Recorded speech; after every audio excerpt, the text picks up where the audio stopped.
اللہ تعالیٰ نے ان کو صفی کہا، بے وقوف کہا، سفہا کہا. کن کو؟ جنہوں نے پیغمبر پہ ابھی اعتراض کیا نہیں، ابھی کرنا تھا. رب نے ان کو بے وقوف کہا.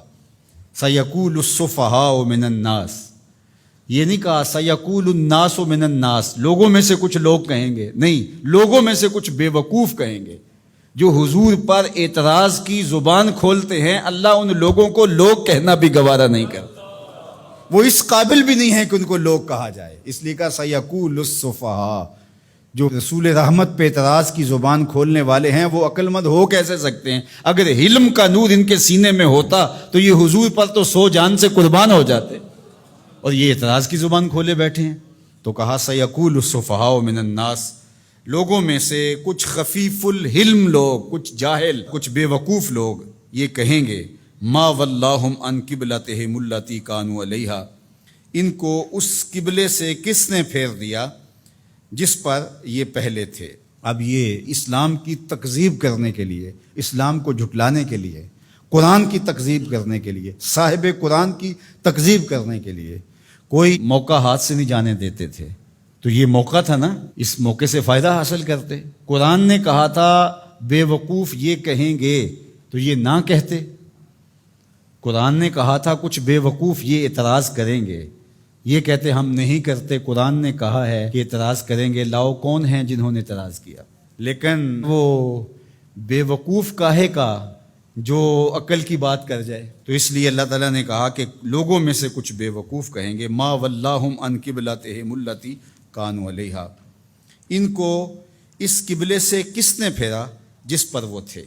ما وَلَّاهُ، وہ چیز کیا تھی؟ یہ ایک سطحی اعتراض ہے. قبلہ کیا ہے؟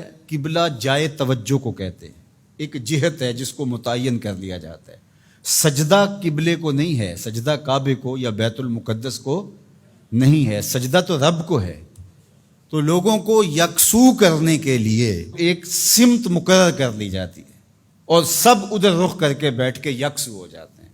میں آپ سے گفتگو کرنے بیٹھا ہوں تو یہاں ممبر رکھ دیا گیا اور آپ سب لوگوں کی توجہ ادھر ہے، لیکن کسی انتظامی وجہ سے یہ ممبر وہاں رکھ دیا جاتا تو آپ سب کی توجہ ادھر ہوتی. تو مقصود کیا ہے؟ مقصود تو کلام سننا ہے، گفتگو سننی ہے. اب یہ ممبر یہاں رکھ دیا جائے یا وہاں رکھ دیا جائے.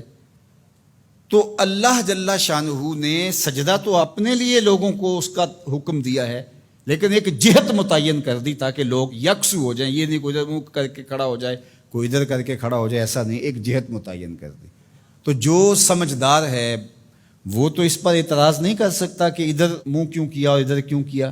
وہ کون کرے گا؟ جو سطحی سوچ کا مالک ہوگا، جو صفی ہوگا، جو بے وقوف ہوگا، وہی اعتراض کرے گا. تو انہوں نے کہا کہ ان کو قبلے سے کس نے پھیر دیا؟ کل، اے محبوب فرما دیجئے، للہ المشرق والمغرب، مشرق بھی اللہ کا ہے، مغرب بھی اللہ کا ہے.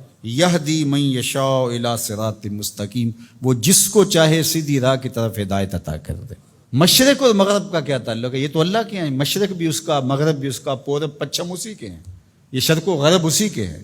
جہاں وہ کہے گا ہمارا سر وہاں جھک جائے گا. وَمَا جَعَلْنَا الْقِبْلَةَ الَّتِي كُنْتَ عَلَيْهَا إِلَّا لِنَعْلَمَ مَنْ يَتَّبِعُ الرَّسُولَ مِمَّنْ يَنْقَلِبُ عَلَىٰ عَقِبَيْهِ، اور ہم نے قبلے کے معاملے کو جس پر آپ تھے، یعنی مسجد اقصی، إِلَّا لِنَعْلَمَ، تاکہ ہم آزمائیں، مَنْ يَتَّبِعُ الرَّسُولَ مِمَّنْ يَنْقَلِبُ عَلَىٰ عَقِبَيْهِ، ہم دیکھنا چاہتے تھے کہ رسول کی اتباع کون کرتا ہے، یہ ہم دیکھنا چاہتے تھے. اللہ کو تو پتہ تھا بالآخر یہ قبلہ بنا ہے.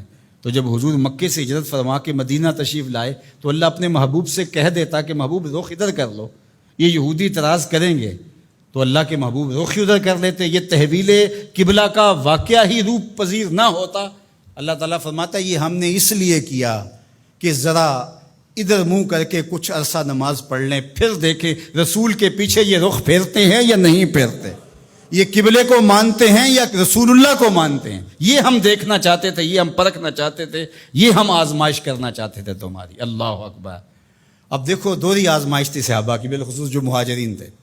وہاں سے ہجرت کر کے مدینہ المنورہ آئے تو وہاں کعبۃ اللہ سامنے ہوتا تھا نماز پڑھتے ہوئے.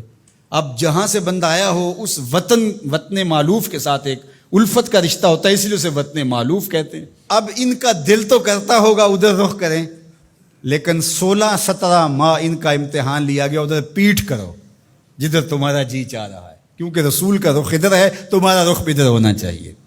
اللہ اکبر۔ اب جب ادھر دل جمنے لگا اور بندہ مانوس ہو گیا اس قبلے سے، تو اب حکم ہوا نہیں، اب ادھر سے ادھر رخ پھیرو۔ پہلے ادھر منہ کرنا امتحان تھا، اب ادھر منہ پھیر کے رخ کرنا جو تھا وہ امتحان تھا۔ تو اللہ کہتا ہے ہم اس لیے یہ قبلے کے معاملے کو اس لیے اس طرح بنایا ہے تاکہ ہم دیکھیں کہ کون جو ہے وہ قبلے کی اتباع کرتا ہے اور کون قبلہ نما کی اتباع کرتا ہے۔